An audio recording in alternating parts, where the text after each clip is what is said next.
Hey, John, what's going on? Hey man, good to see you.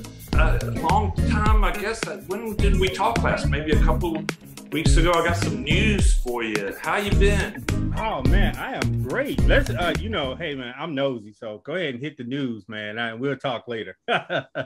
Okay, first of all, I'm really excited about our guest because her name came up yesterday I do a Friday luncheon with a group of guys. It's all men, so but it has to do with her job, and we were wondering if she could help us find something. So I can't wait to do that. But after a great lunch, where it turns out these guys may wind up on a similar podcast on public radio here in Shreveport, which I think would really help us out talking about urbanism and planning and architecture and all of that sort of stuff, which is fascinating to me. And hopefully we can educate some people in a different audience.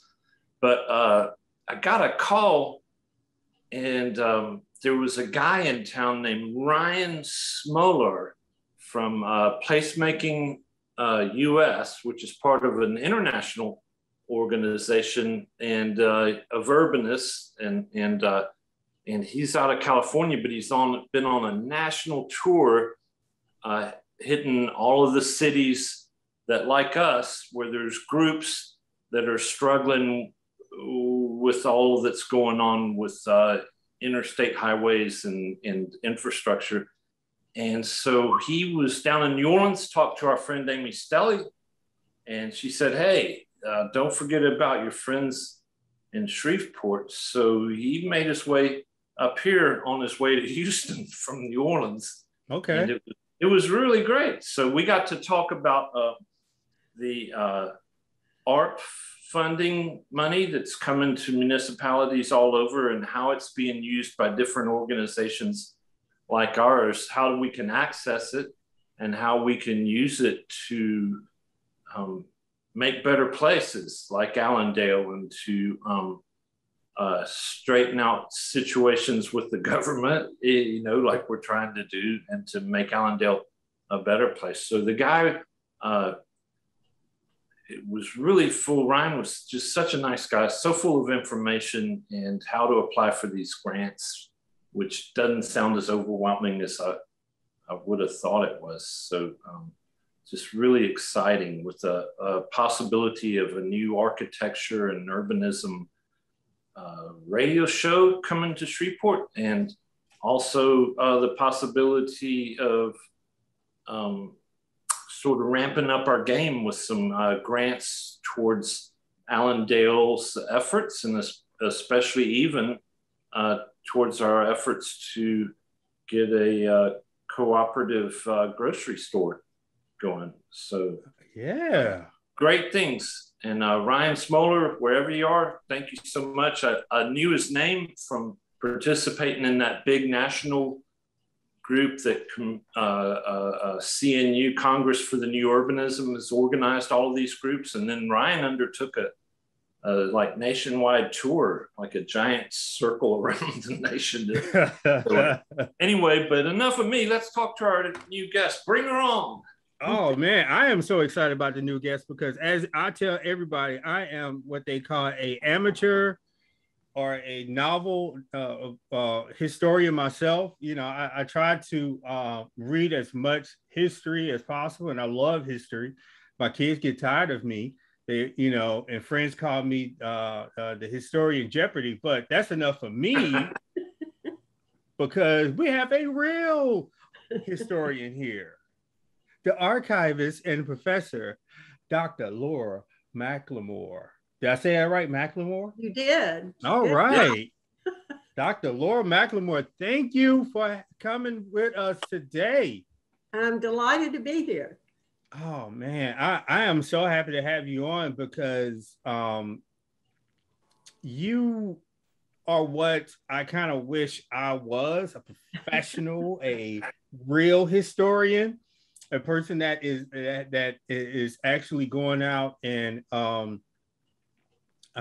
collecting stories and writing books and all of that. So if you don't mind, can you tell us a little bit about yourself? Well, I am a Shreveport native. Okay. I grew up here, which is one of the reasons I really care about the future of Shreveport. And I went to school at SMU after I graduated. I graduated from Byrd High School and went to SMU. And then several years later, I got my PhD in history at the University of North Texas. And at that time, we were living and I was working in Sherman, Texas, which is north of Dallas, at Austin College, which is a small private liberal arts college. And then in 2004, I moved back here when the archivist position at LSUS opened up. And I was excited about that because that was my history, right? So it's been really a privilege to be kind of the custodian and the steward of Shreveport's history and Arklatek's history. I've been there now 17 years. And I've been an archivist for about twice that long. But as you said, I have a real love for history. I think it is, as William Faulkner said once, the past is never dead, it's not even past. And I really think that's true. I think if we understood more and were more clear-eyed about our history, we would have a lot easier time solving our problems, getting along with one another, and maybe not getting into so many messes. Yeah. I am definitely with you on that. I believe that history is something that we can learn from. You know, understanding the mistakes that we made and making sure we don't repeat those mistakes. But we never do that. No. I can't think of a time when we've done that. No. It reminds me of that T-shirt that's going around. Every disaster movie starts with us ignoring a scientist. Mm-hmm. And every great debacle that we had, it starts with us ignoring the history. That bad joke was sponsored by Allendale Strong.org. No, really. Come and check us out at AllendaleStrong.org. There you can find information about the events that we have sponsored and also our podcast that we are consistently adding on to. Also, you can check out other projects that we have going on, like the Swellcoat Park Improvement Project. After you go to the website, come and check us out over at Facebook with the Friends of Allendale Strong Facebook page. You can also get a lot of the information that we're putting out and the posts that we're putting out. There you can talk to other people, and you can also post on our posts and leave your comments. So check us out. All right. Now back to the episode.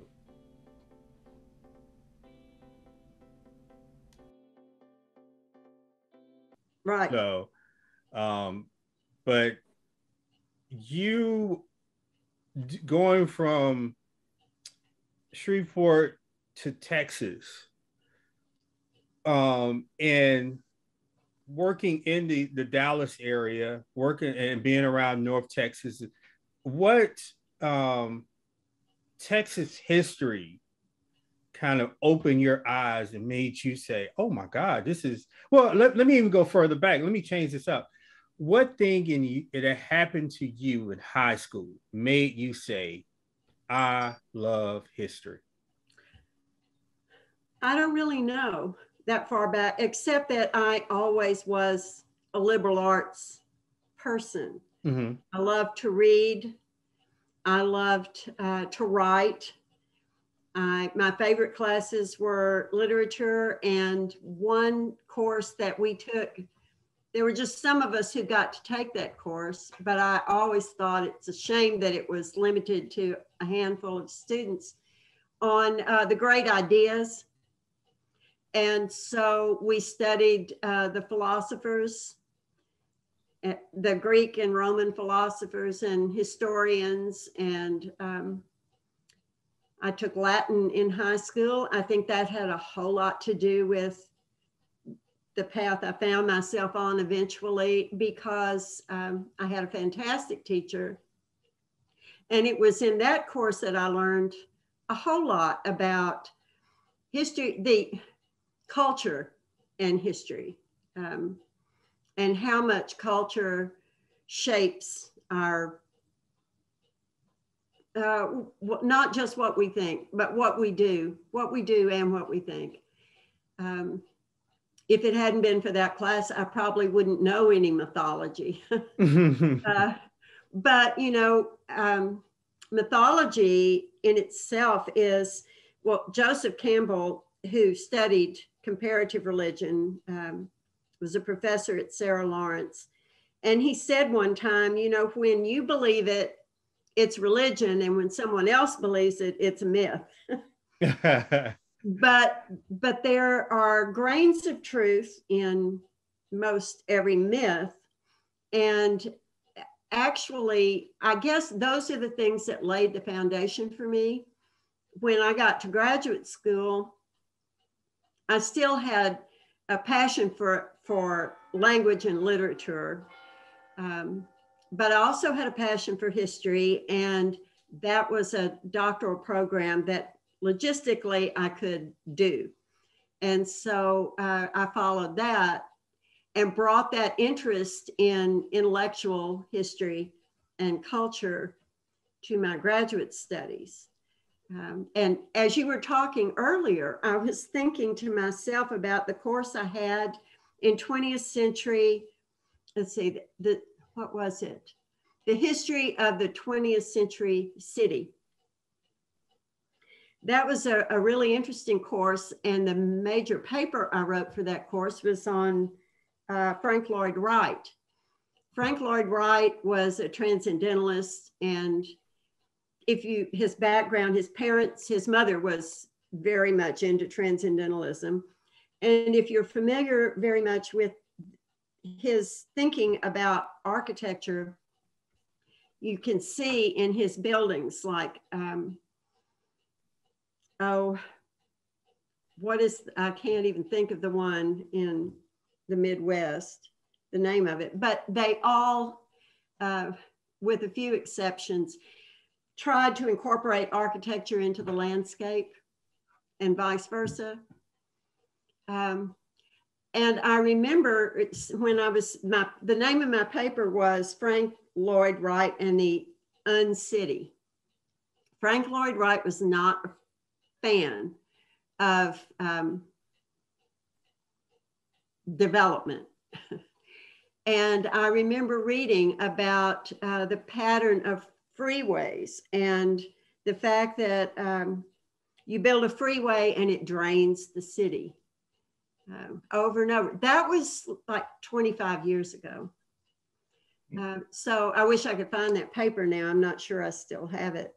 But just to me, my history was always pertinent to my present. And I think that's what has kept me interested in it and kept me involved in it. And I won't ever get tired of it.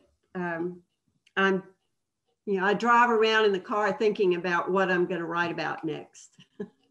I mean, and you know, John can tell you, we just talked to one of the people that's in our group, William Hartman. William Hartman. And William Hartman was, told us about Father John Grimley. And Grimion. Okay, uh-huh. I knew I was saying it wrong. Yeah, Grimion. Uh-huh. Okay, and that history. It happened in the Allendale area. I grew up in the Allendale area. I had no idea about that history, and that is the type of history that to me would bring pride and understanding to an area, you know. Go ahead. I think, and I've thought a lot about this lately, I think that it is really important for young people who are growing up in a neighborhood to know about the history of their neighborhood. But in the case of Allendale, and in the case of Shreveport, and I guess all of history, if you want to broaden it, it's really important for all of us to understand it. Not just the people who live there now, but even the people who don't live there and never will, but it's still a part of their city. It's still a part of their community. And it is really, Allendale in particular is a huge part of our common history.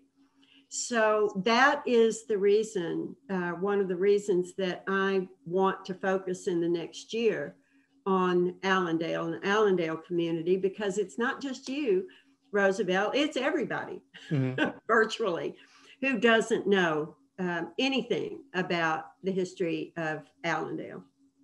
Yeah, me and my mother, we drive through Allendale because she grew up there. And we drive through Allendale all the time. And she's always telling me, oh, this person stayed here, and that person stayed here, and that person stayed here. And I remember when Allendale was full of people, but my mother remembers when Allendale was not only full of people, she remembered when people were living there, moving there, thriving there. And you know, it brings back they could not leave that area, so they had to stay there, right? Jim Crow laws made it where they had to stay there, right? Jim Crow laws also did other things to the area, but that area had meaning. It had people, doctors, lawyers, teachers. It was a community. Oil companies. Oil companies. Yeah. It's remarkable, and it is so unknown. But it is, like you said, it's so wonderful and multicultural. Allendale, there were people, it was full of immigrants who were thriving and had businesses, banks, theaters, all kinds of businesses. And those have been, you kind of have to go back to the city directories, which most people don't do very often, to get a sense of that community, that dynamic community with all these people from Sweden and Greece and Italy and France and Norway and Jewish people and Black people, and they were all living together and thriving. As you said, they were thriving. It was a thriving neighborhood. Yes, it was. And we're actually going to be talking to someone on Monday. And we're going to talk about the immigrant community that stayed in Allendale. So, and I'm really looking forward to that because people don't understand how the immigrant community has shaped not only Shreveport, but Louisiana as a whole, from the Vietnamese that moved here after the Vietnam War and affected South Louisiana. Now that's why you see a lot of people don't know this, but a lot of these crab kings and these, the bag, you get the bag of seafood with all the butter and stuff all in it. That is a Vietnamese dish out of New Orleans. And they had to take their ideas to Houston because we were so traditional in Louisiana that we was like, we don't like that. Just go ahead and boil it. So, but that came from the immigrant community, the muffaletta. That's an Italian sandwich. But we look at it here in Louisiana like, that's Louisiana. But that's an Italian sandwich. I can be here all day going through the different dishes and how the food here is shaped by immigrants. You know, the Italians and from, I'm trying to remember the name of it. It was a fried chicken place in Allendale. I think it started with a P. Papa's, I think it was. And my mother always talked about, you know, going there to get her fried chicken in a box, and it'd be so greasy by the time you got it home. You know, you had to hurry up and get it home because the grease eat out the bottom of the box. But those are the stories. Well, we posted on our Facebook page last year a picture of the Freeman and Harris Cafe, and the point was that was, well, I think my graduate assistant is the one who posted it, and he said probably the most integrated place in Shreveport. But that was the beauty of it. And who doesn't love Pete Harris? So that one post garnered more reactions and comments and reposts of anything we posted on our Facebook page since we created it. And I just feel like that there is, if that is any indication, there is a hunger for more of that. I like that pun. Freeman and Harris, hunger. I like that. That was slick. But you're right. You're right.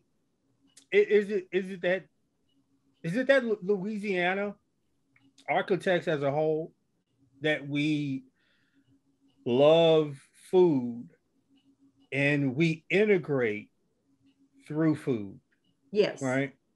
Yes, I think that's true all over Louisiana, and possible wherever it's possible. I think it's kind of a universal axiom. Sometimes it's not possible for various reasons, but when people allow it, then I think it's pretty universal that people come together over food. And that is even part of our Judeo-Christian inheritance, isn't it? Yeah. Yeah. We you know, I remember sitting at the counter at Freeman and Harris eating on the hamburger steak with gravy over the rice, right? And that to this day, if you talk to someone about in Shreveport where they get their stuffed shrimp, they will say, this person, they have to say this person at this place worked or knew someone that worked at Freeman and Harris.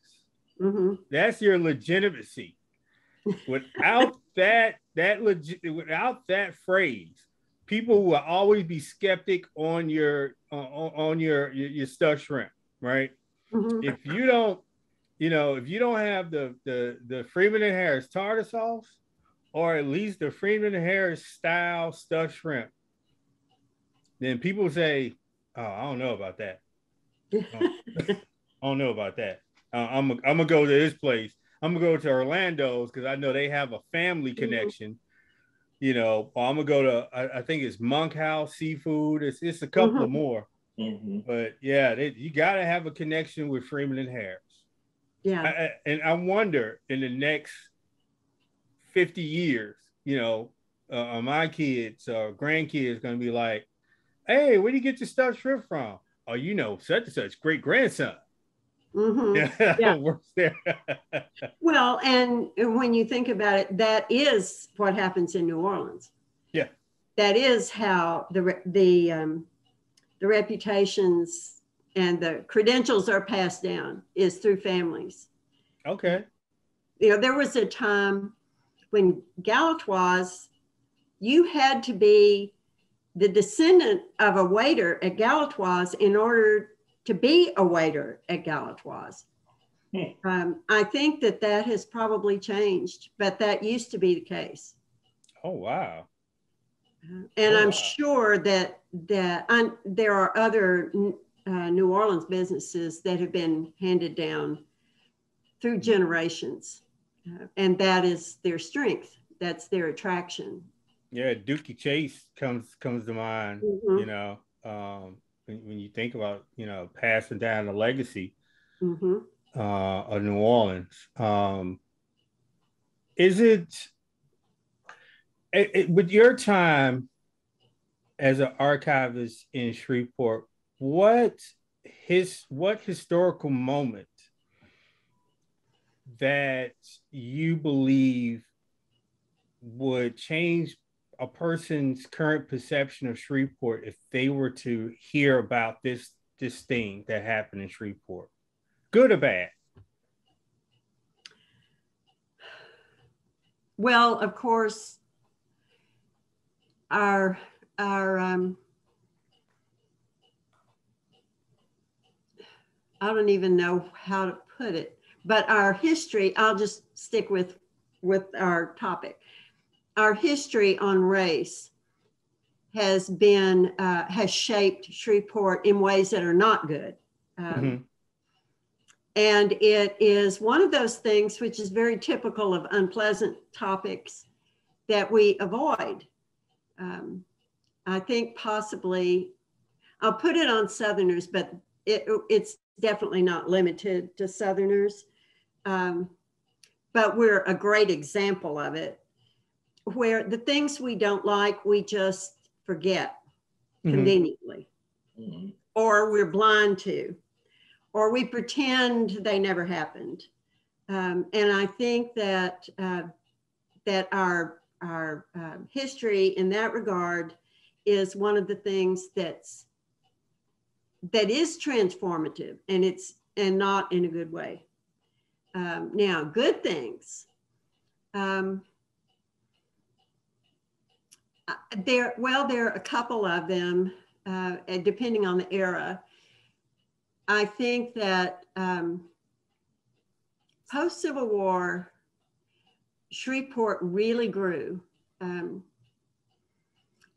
it had a very progressive bent. Maybe that's because the yellow fever epidemic of 1873 decimated the population. That was definitely not selective in terms mm-hmm. of who you were. And it really wiped out the population. But by 1876, that was 1873. By 1876, Shreveport had a water and sewer system. We were the first in the state, I believe, to have a citywide water and sewer system. And those pipes are still underground today. Yes, they are. And they're still trying to serve us. But, they have certainly done their duty. Yes. Yeah. But you look at the really that McNeil Street pumping station is just a gem. Mm-hmm. Everyone should go and see that. It's a marvel. It really is, and it has been there since the 19th century. It is amazing. And it didn't go out of service until late 1980s, maybe early 1990s. It's just a marvel. And then we were the first to have electric trolleys. We were among the first in the state to be electrified in terms of lighting for the city.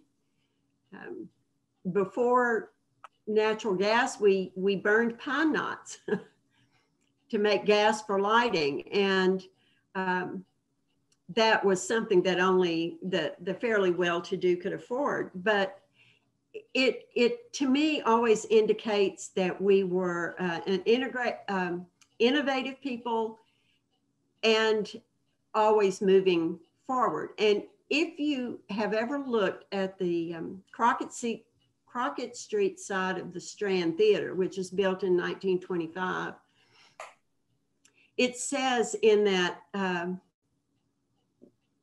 arch over the big window on the Crockett Street side, progressive art for progressive people. I think about that all the time. Of course, when the Strand was built, it was the first building, more or less public access building in Shreveport that had air conditioning. Oh. So even people who weren't interested in, and of course it was built for vaudeville, but movies were coming in about the same time that it opened. So even if you weren't interested in the movies or the vaudeville show, people went there because it was hot and that place was air conditioned. Mm-hmm. It is my theory that it's one of the things that I want to research more and write about, that what changed was that in about 1906, oil was struck in DeSoto Parish and very soon in Caddo Parish. By 1911, Caddo Parish had the first oil wells drilled over water ever in Caddo Lake.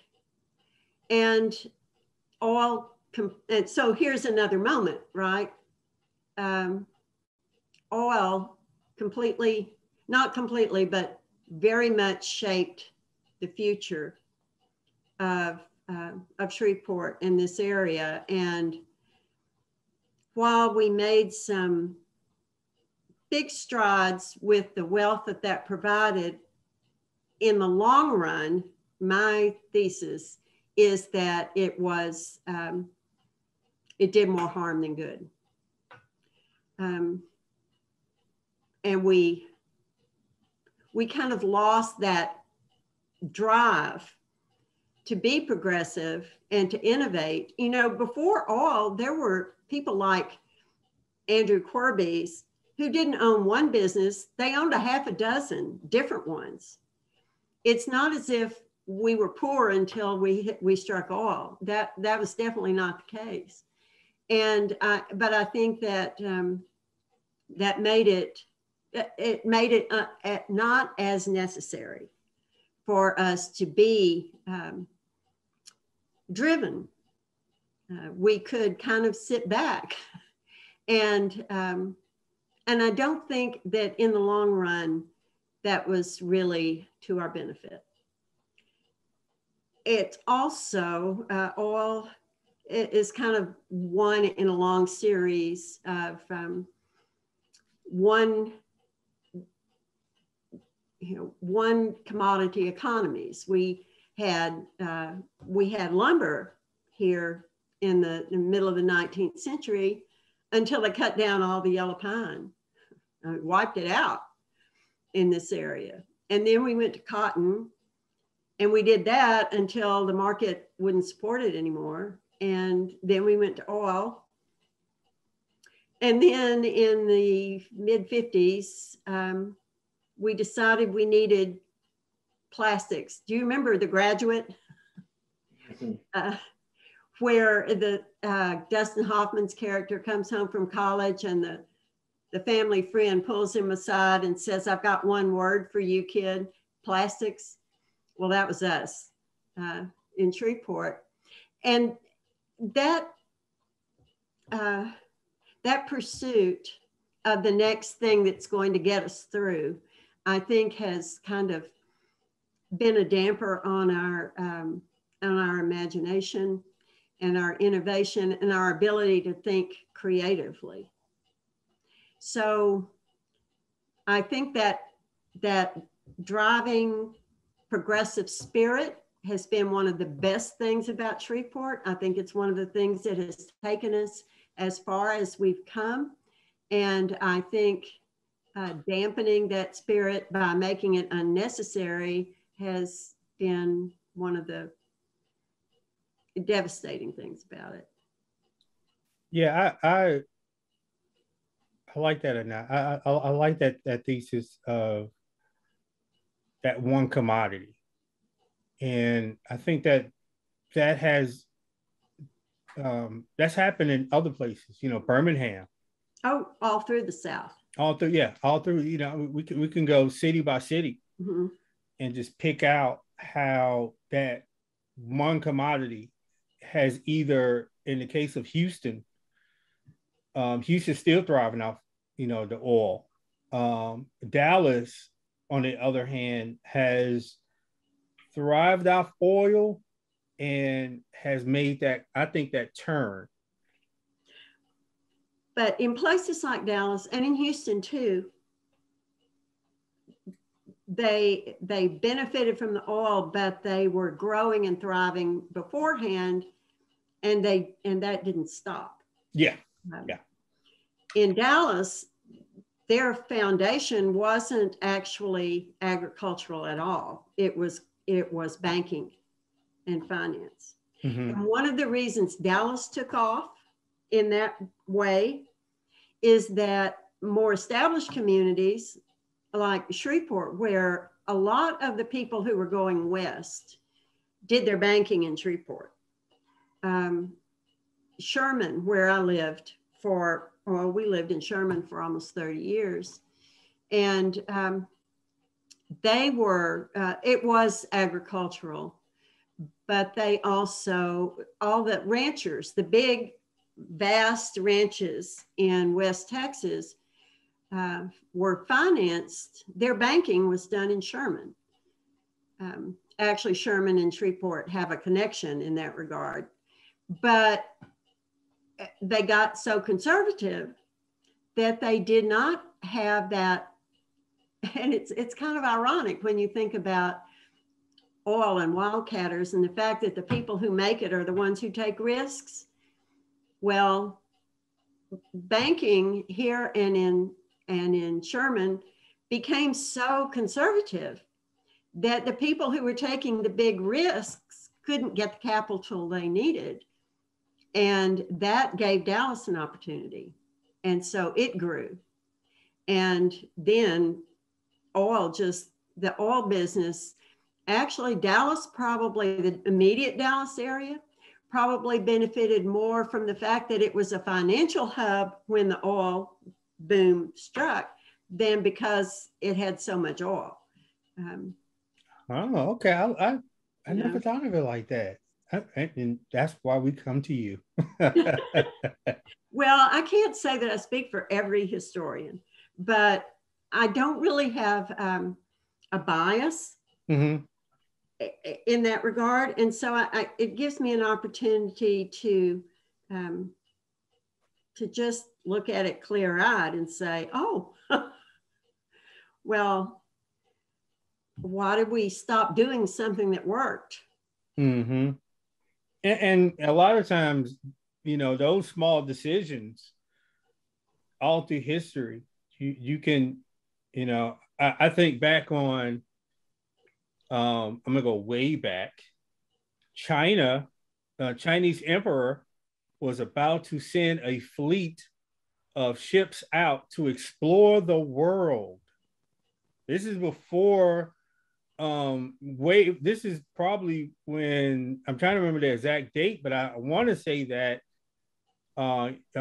Europe was still in the Dark Ages and the Middle East was in a golden age. Well, China was about to send out a fleet of ships to explore the world. They had a hurricane hit, or a typhoon on that part of the world. A typhoon hit as soon as they were sending their ships out, took out the majority of the fleet. The emperor took that as a spiritual kind of awakening to say, our God does not want us to go out and, you know, explore the world. He wants us to go and just take care of home. Could you imagine if that typhoon wouldn't have hit? This would be a different world. those type of like little, little decisions. So it was probably somebody in Shreveport or Sherman or any one of these other cities. If they would have said, you know something, I'm gonna finance you. I'm gonna finance all you Wildcatters. Then that would have just changed the history of Dallas for a long time. Well, I've always heard that Shreveport was bigger than New Orleans and bigger than Dallas back in the day. But as I understand the finance history here, it was very tightly controlled. There were banks here, but they were sort of a real small community of people that controlled the banks. So could it be that they just had made enough money and decided to take care of themselves? Well, yes. Yes. And then Dallas took advantage of that. And the people who owned the two major newspapers were two of those people. Yeah. The Ewings, some Henry Clay, several of the others that I can't even think of right now. Thomas, the movers and the shakers of the immediate of the 30s to the 50s made a decision, and this happened in Sherman as well, made a decision that they didn't need any. Well, in Sherman, for example, the Katy Railroad originally wanted to make Sherman its terminus, its connection to railroads going south and west. And Sherman said, no, thank you. We already have a railroad that goes to Houston. We don't need any more of those people. And so they located in Denison. Denison grew, Sherman shrank. In Shreveport, this group of people who were, the leaders of the community got together in the conference room at the Shreveport Times and decided that they didn't want the city to get too big, that they wanted to keep it for themselves, just like it was. And that decision, when you go back to looking at milestones in our history that have transformed it, that decision definitely transformed our future from the 1950s going forward.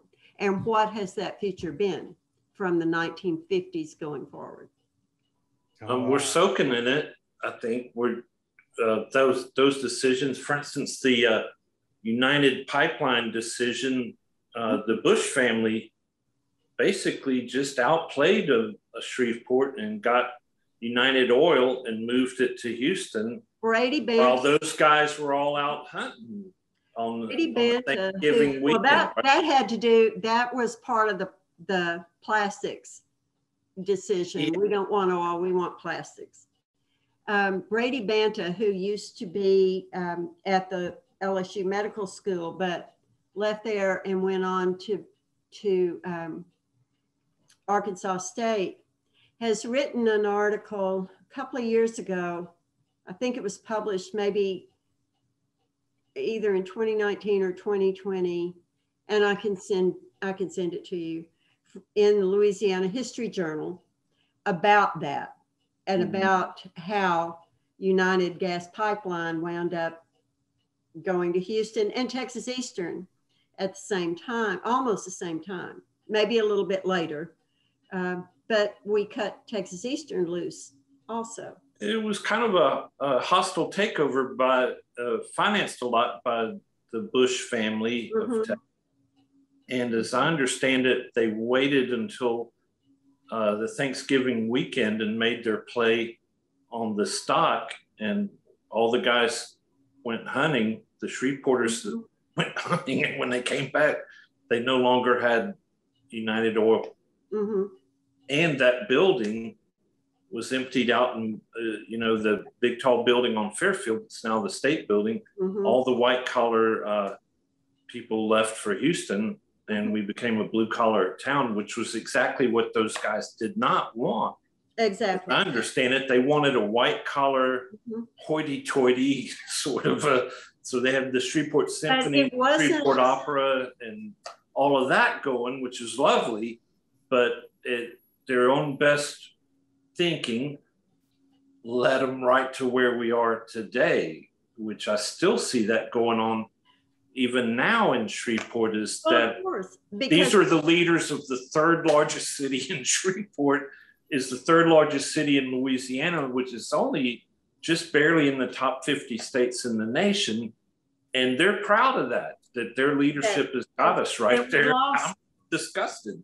But you look at it and you realize, looking back, that we've been floundering to decide who we are and what we're going to be ever since. And casinos are not the answer to a long-term healthy economy. No, we've been putting Band-Aids on a huge problem, waiting to hit, and that's why we're here today with the podcast about Allendale and the highways, is because they still don't know what it is they want to do. So they just say, well, let's, do another project and see if everybody stands up and salutes. And instead of really being progressive and innovative, they go to the play it safe. And we're in I think Shreveport's really bereft and bankrupt, that we don't have the money to pay for everything that we've promised ourselves, but we get mad when we can't afford all we don't even have the money to pay for necessities at this point.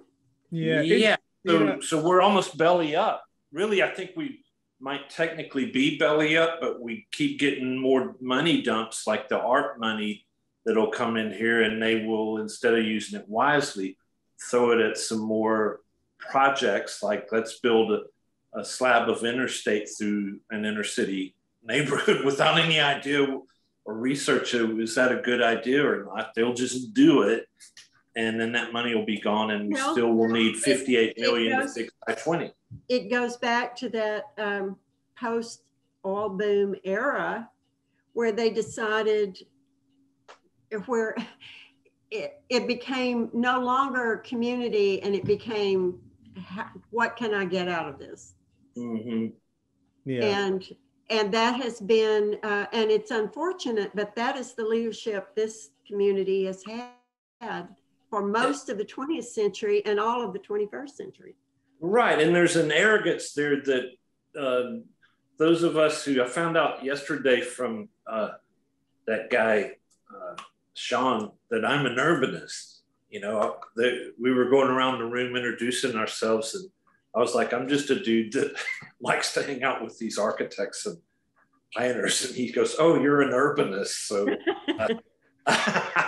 I laughed and I said, well, I'm an accidental urbanist. I didn't plan to be one. And so, but, my observation is, after considerable study, is we're still playing it safe.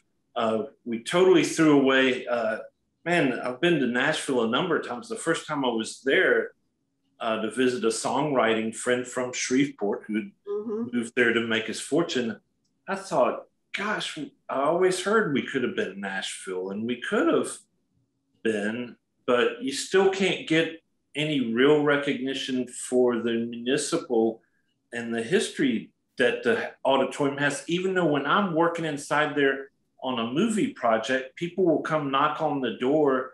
I go see who it is, and it's just a tourist here that's doing business in town, and she will say, could I get a tour? This place is, I've been hearing about this place all my life. And I used to listen to it on KWKH, the Hayride. But I think these same guys said, no, let's don't be. Well, Henry Clay thought, well, he wasn't wrong about that, but it was not particularly a wise decision. He thought that Hank Williams was just a drunk. So he didn't need to be in our town, and he didn't like Elvis either. So Yeah. they sold Hank Williams' contract for $500. And we recently let Hank Williams' home in Bossier be demolished. Mm-hmm. That historic site where he lived and where Hank Jr. was born here and lived for a time, it's gone. Because they just said, oh, well, but we could still capitalize on that. But when it comes up, we dance right up to the edge of it and then pull back and say, oh, no, let's not be Nashville. Who would want to be Nashville? That is why the archives, our regional archives, are so important. We have the records of Arkla Gas Company, United Gas Pipeline Company, Texas Eastern. We have several collections of material in Louisiana about, Horace Logan, Frank Page, we have his collection. Wow. And a number of others who interviewed people at the time. And so when that fades from memory, those records, that material is what keeps it alive for those who are interested in finding out about it. And really, that is the material we should be using to educate our kids. There's several people I know that I've spoken with in the community. Versa Clark, for example, is one of them, who very much feels that we should be teaching Shreveport history in school. I don't disagree. The problem is that Bessie is the one that determines curriculum in the schools. And I can't imagine that ever happening. So it's not in that institutional setting. We're going to have to find other ways. Bringing up sports is actually an excellent,